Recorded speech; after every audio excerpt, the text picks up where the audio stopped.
Welcome to Shaping the Basin, the podcast where we dive into the stories of the people shaping our community. I'm Heather Harder, the Executive Director of the Klamath County Chamber of Commerce. And today we're just going to have a conversation about what it takes to build something that lasts and makes a difference. So with that, I am here with Hannah Levine. Thank you for joining me. Thanks for having me. I was reading your bio, and it's a lot. Entrepreneur, community advocate, leader, a background in marketing, HR, real estate, all kinds of things. So as I read that, what would you want people to know about you and your background? Why don't we start there?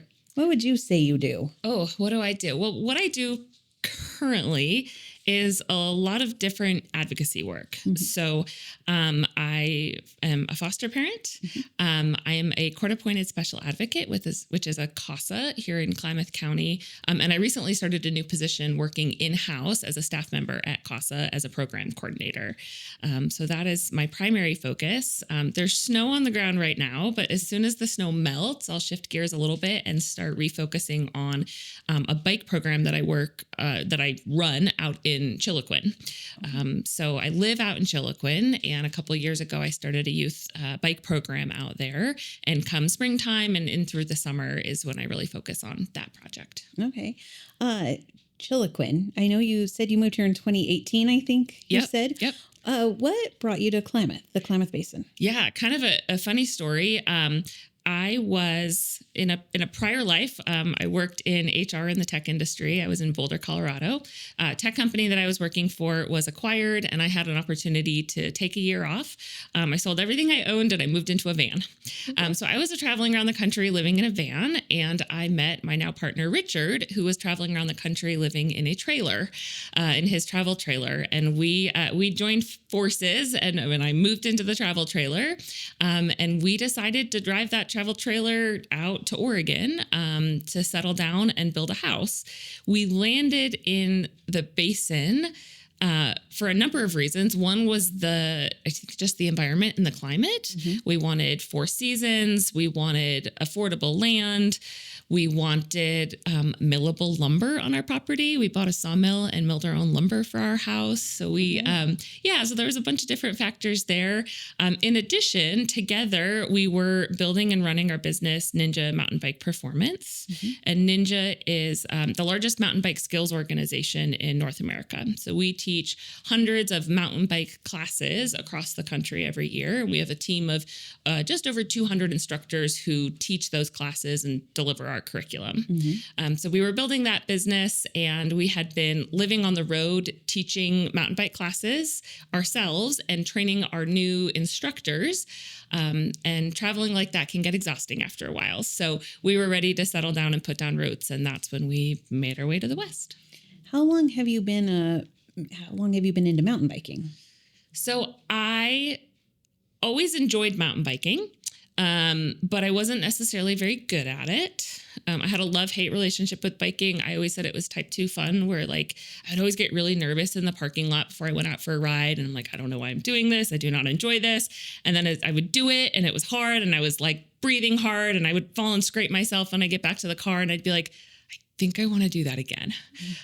So I fell in love with mountain biking. And then when I had the opportunity to take the year off, and that was in 2016, that was kind of my main focus. I loaded up a couple bikes into my van, and I promised myself that I would give it a year to become a better mountain biker and really learn the right way. And the first thing that I did on that year off was I drove my van from Boulder, Colorado to Sedona, Arizona to attend a women's mountain bike clinic.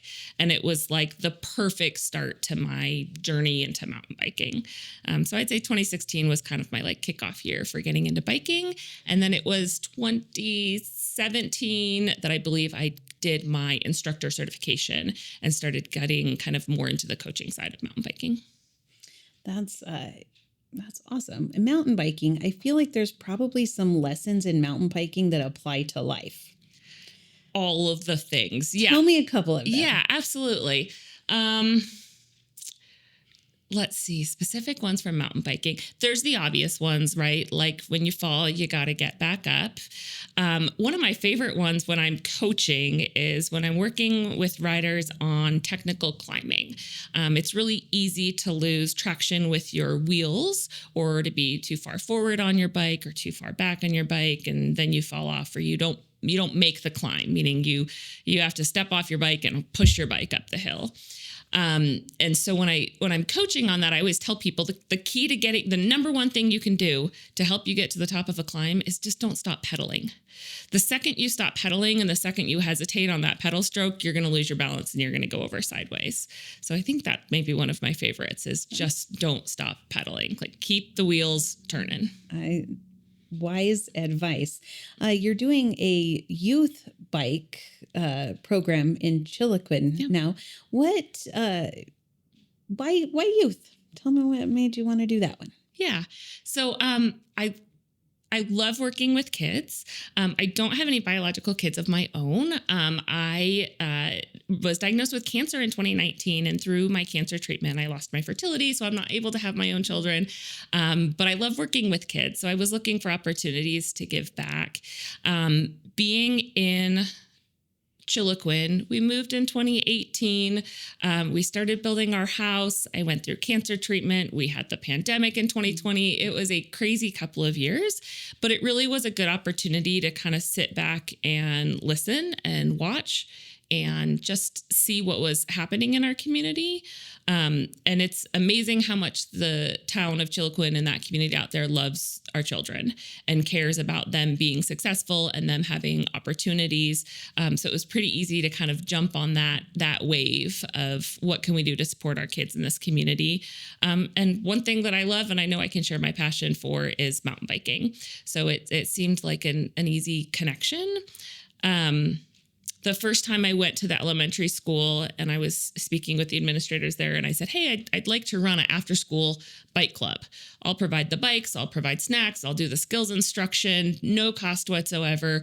And they were very open to it, but they were trying to make sure I understood that there was a chance that nobody was going to show up. They're like, we've never had this before. The kids don't know who you are. You know, you can try it, but you might have one kid. And I thought, awesome. I might have one kid.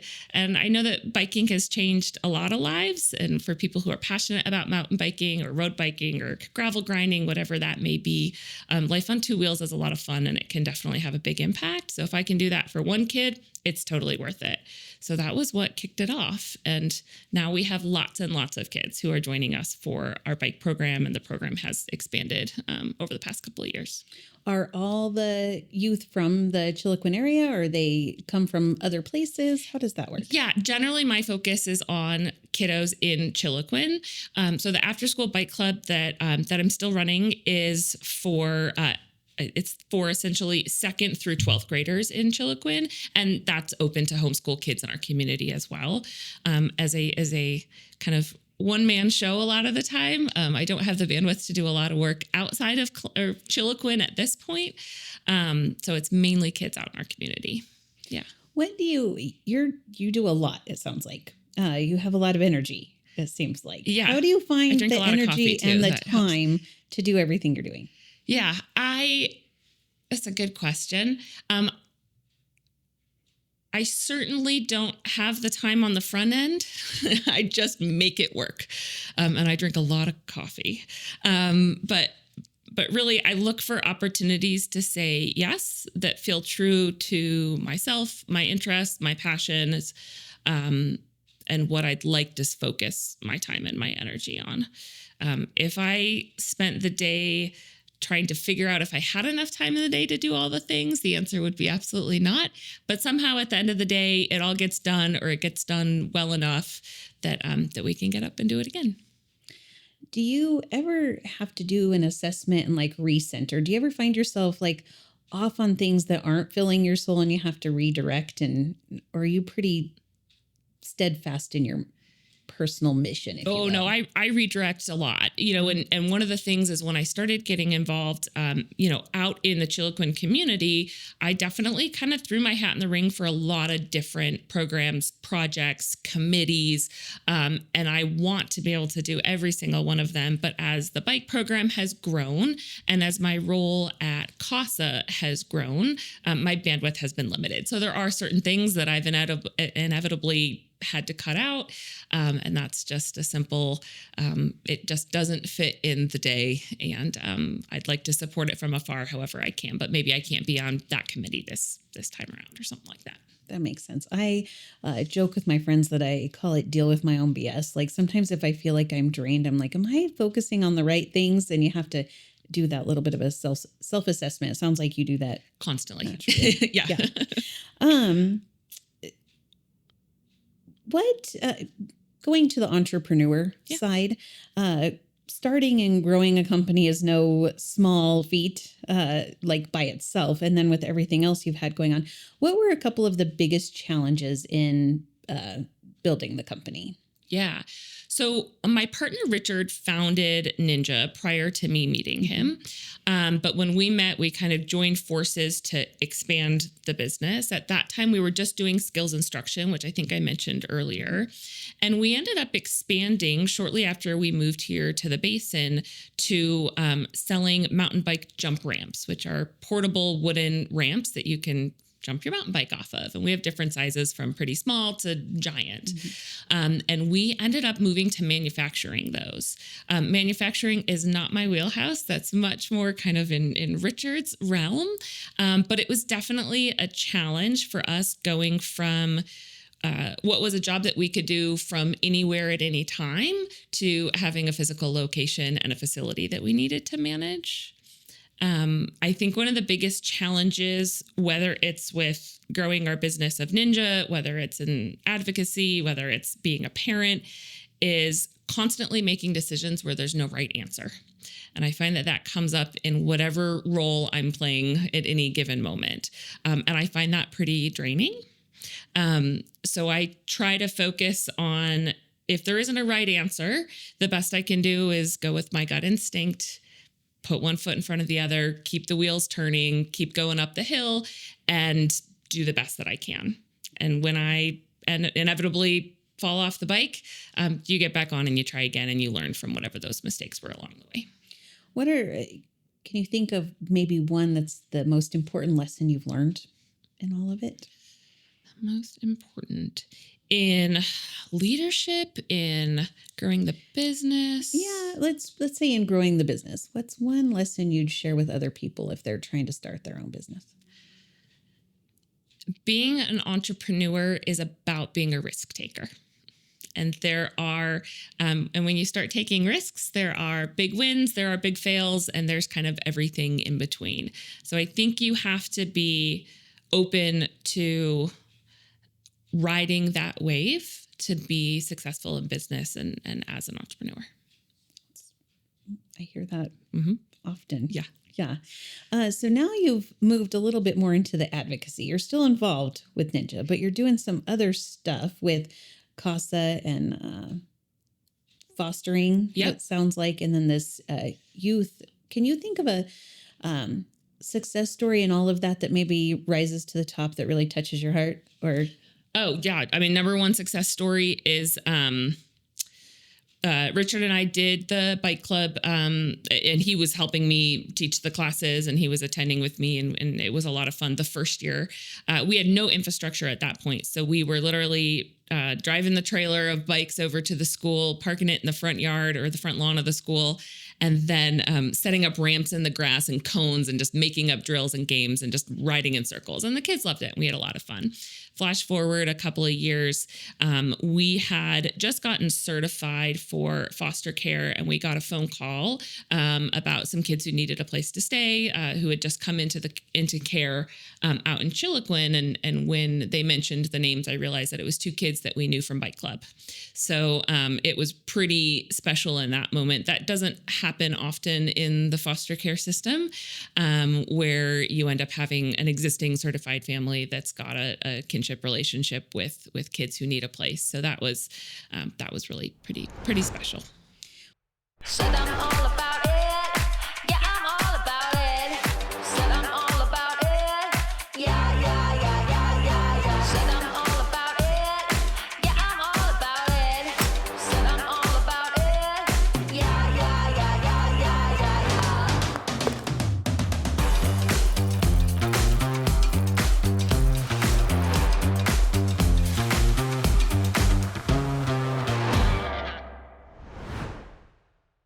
What would you want somebody to know about fostering? Like if somebody was out there thinking maybe that's something they'd want to do, what would you want to share with them?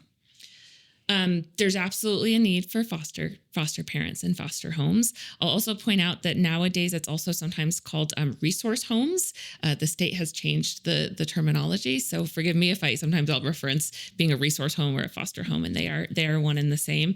And if you're thinking about it but maybe not ready to fully step in, I started off as a CASA, and it was the best thing that I've ever done. It was some of the most rewarding volunteer work I've done. For folks who aren't familiar, a CASA is a court-appointed special advocate. It is a person who's you get assigned a case of kids who are in care, single kid or multiple siblings, and your job is to be the voice of the child in the system and in court. So you get to hang out with the kids, get to know them, and then advocate for them in court.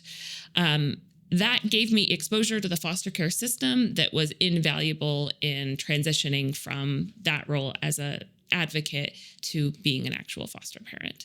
So I guess my thing might be, if you're not sure you're on the edge, consider starting as a CASA and get to know the system a little bit. What do you think is the most important trait someone needs to be a CASA or a foster parent? Man. I don't think I can name one singular trait. The first thing that comes to mind is being a good listener. There's a lot of learning to be done when it comes to trauma-informed care and trauma-informed advocacy work.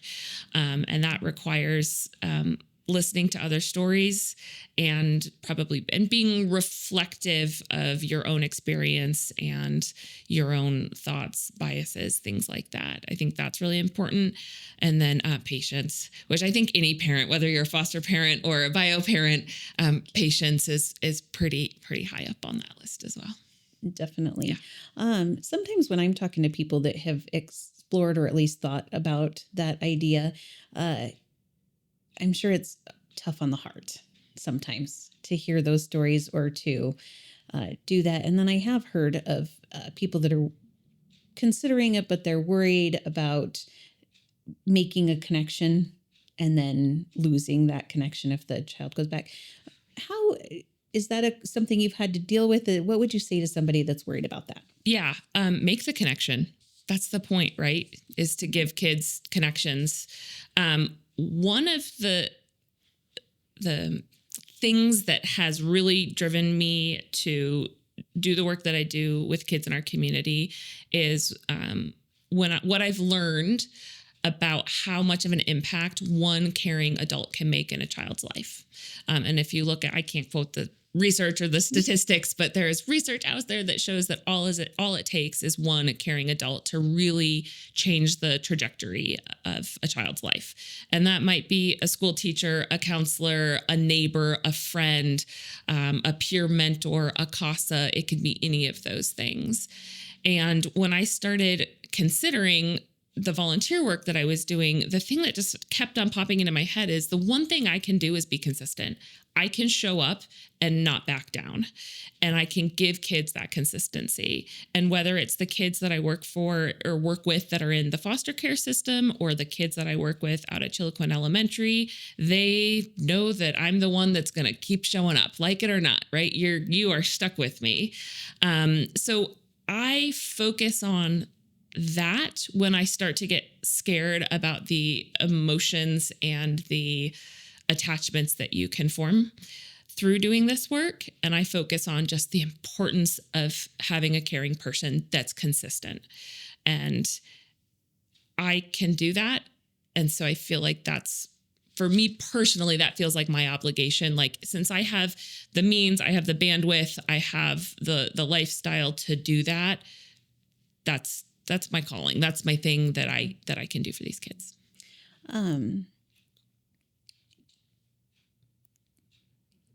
You mentioned you moved here in 2018. Yeah. You guys were busy building Ninja. You got involved in all of this other stuff. And you did mention you had a personal... do you mind going there a little bit? Yeah, I had. Okay, Yep. so you struggled with some breast cancer. Yeah. And you're young, and you had all of that going on.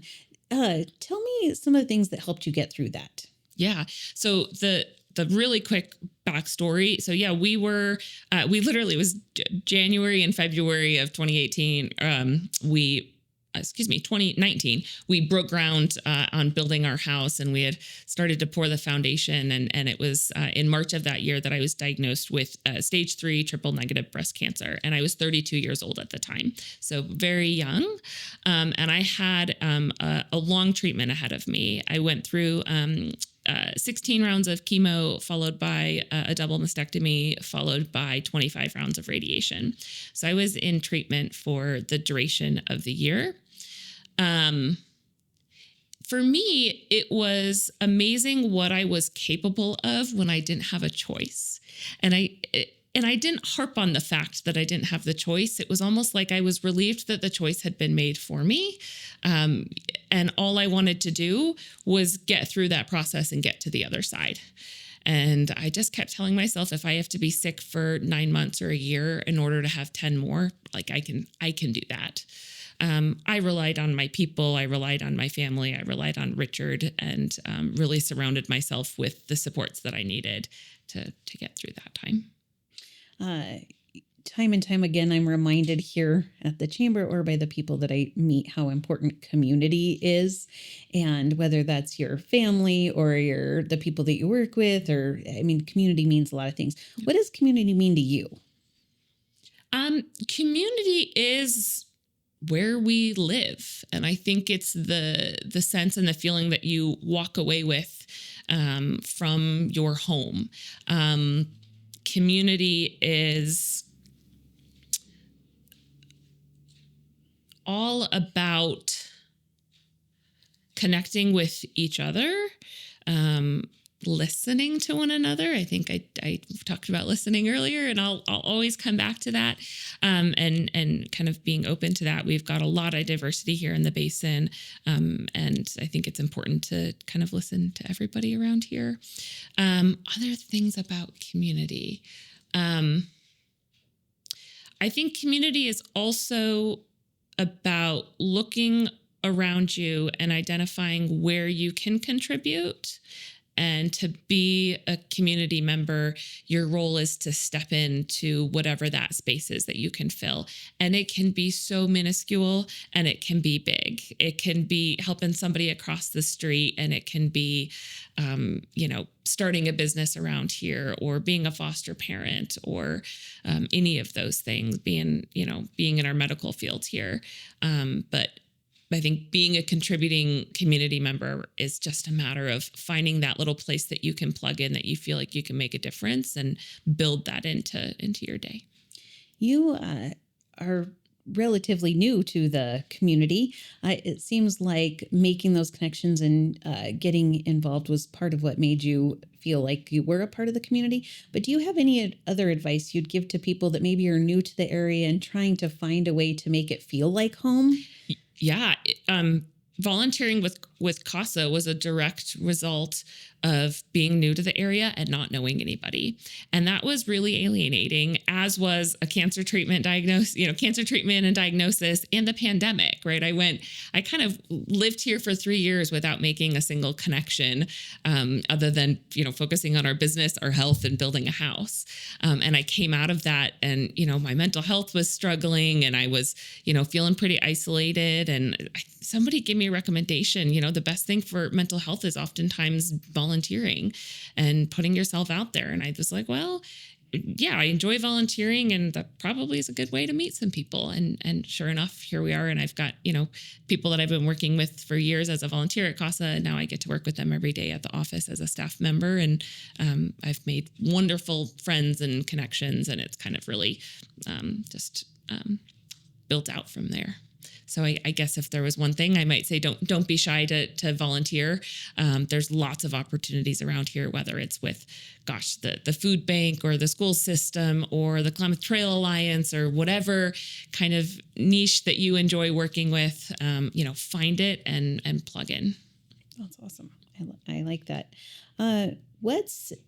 What's next for you? Where would you like to be over the next few years? What do you want to be doing? Yeah, I was thinking about that prior to our conversation because I was, all the things that have happened over the past 5 years, like none of them were in the 5-year plan. Like they weren't, I didn't plan to do what we've done in the past few years. Instead, I just started saying yes when the moment was right. And I think I will continue to do that for, the next 5 years. But my focus is on building out the bike program in Chiloquin. We have gone from kind of nothing to we now have a brand new fleet of bikes for the kids out in Chiloquin. I've got funding to pay some staff members to join me and help me run our after school programs. We built a bike park out in Chiloquin. We installed some new bike equipment at the elementary school at what we call a bike playground. So continuing to do that development work out in Chiloquin is going to be really important to me.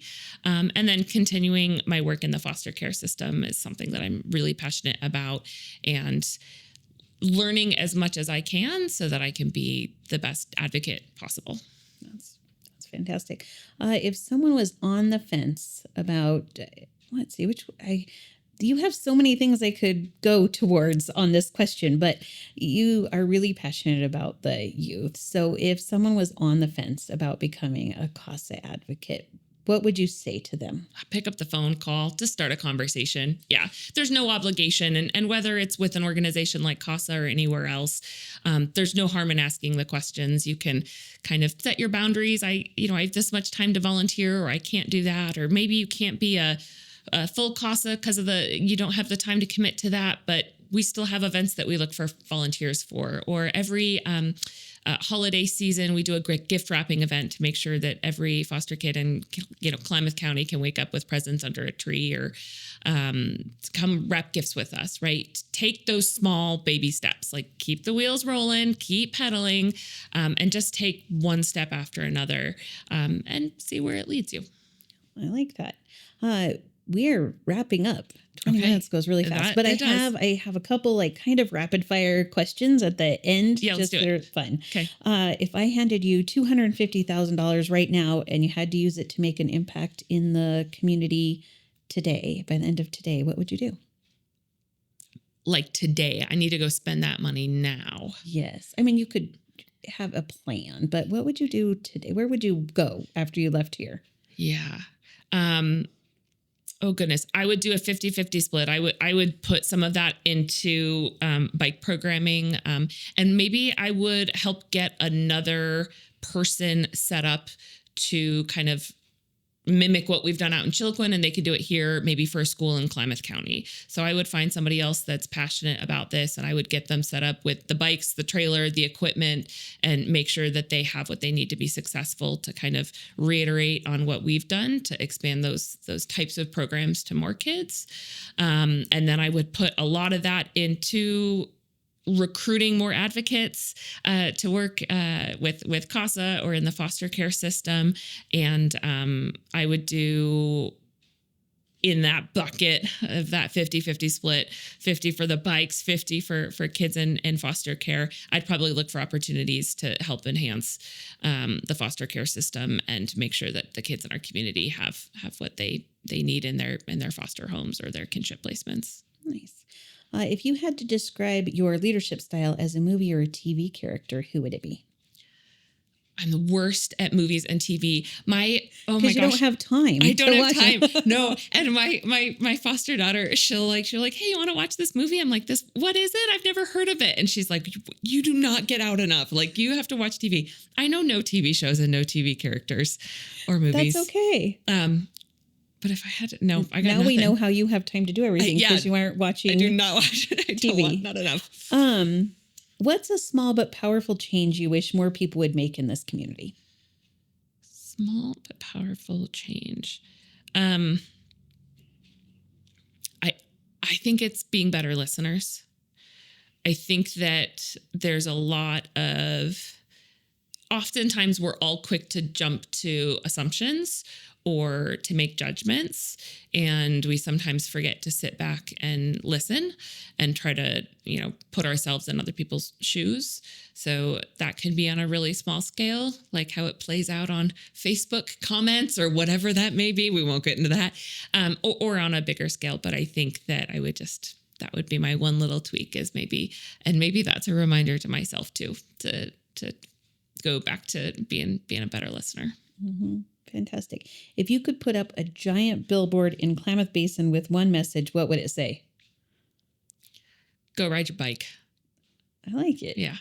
Where's your favorite trail? Do you have a favorite trail in Klamath County? Yeah, I love riding. I mean, the trails at Moore Park are amazing. Spence is probably my favorite. Spence Mountain. We have an amazing trails system out there, and there are trails for every level of rider, whether you're brand new to biking or looking for some gnarly rock tech. So, yeah, Hooligan is a trail out there that's probably one of my favorites. It's just super fun and fast, and there's like a nice mix of jumps and rocks and tech and flow in there. So Hooligan out at Spence is probably my favorite trail around here. Fantastic. Hannah, thank you for your time. Thanks today. for having me. This was fun. And if you enjoyed the episode, give us a follow, share it with other people, and thank you for your time. Yeah, and go ride your bike. Yes, go ride your bike at Hooligan. Yeah. And if you need help, you teach a class. Yeah. Look up Ninja Mountain Bike Performance and we'll set you up. You're good to go. Thank you. Yeah, take care.